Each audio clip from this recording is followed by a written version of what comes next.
European Union leaders and officials are assembled in Brussels for a two-day emergency summit. It's an 11th-hour effort to finalise a sixth package of sanctions against Moscow. The package includes an oil embargo against Russia and plans to reduce dependency on Russian energy, cutting Russia's biggest bank, Sberbank, off from the SWIFT messaging system, banning Russian broadcasters from the EU and adding more people to the blacklist. But the whole package has been held up by Hungary, which is heavily dependent on Russian oil. Slovakia and the Czech Republic have expressed similar concerns. Meanwhile, Serbia has agreed a 3-year gas supply contract with Russia. The Serbian President, Aleksandar Vučić, saying that further details about the deal will be discussed with the Russian gas producer Gazprom. Joining me now live from Brussels is WION's correspondent there, Rosie Burchard. And Rosie, I think you've got a bit of breaking news for us on the latest state of play in all of these discussions. Is there now some indication of a possible resolution?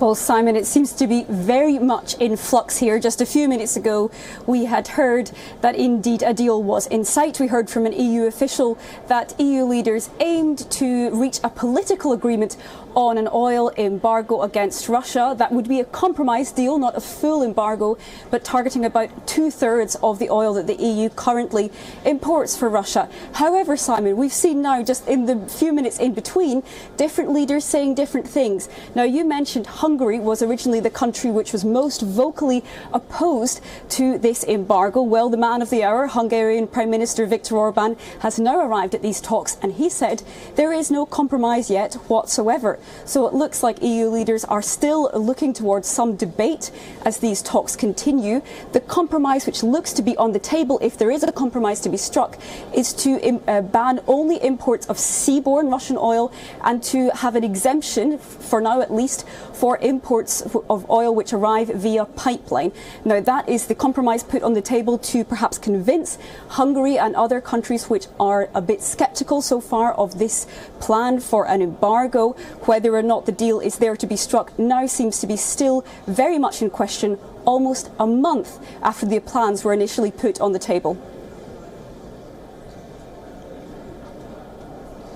And so in that context, Rosie, I mean, we're a month into this. What difference can President Zelensky's personal intervention make? Are they, in any sense, going to listen to him and act on what he says?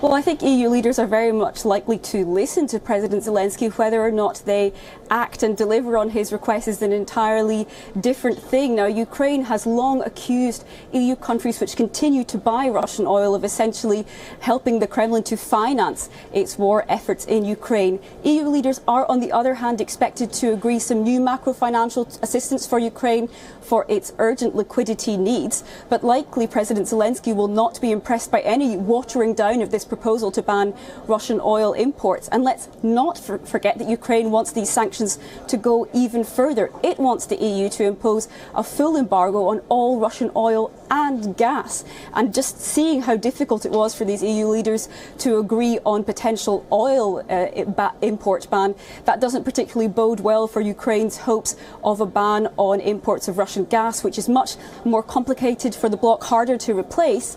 But of course, Ukraine saying that without that really damages its chances of emerging successfully from this war, which of course, Simon, rages on in Ukraine as EU leaders meet here in Brussels. Yeah, exactly. I mean, as Russian forces continue to make some gains in eastern Ukraine. That's WION's Rosie Burchard joining us live from Brussels, where the action's taking place today. And we'll hear more from Rosie as those negotiations continue over the next couple of days. Thanks, Rosie.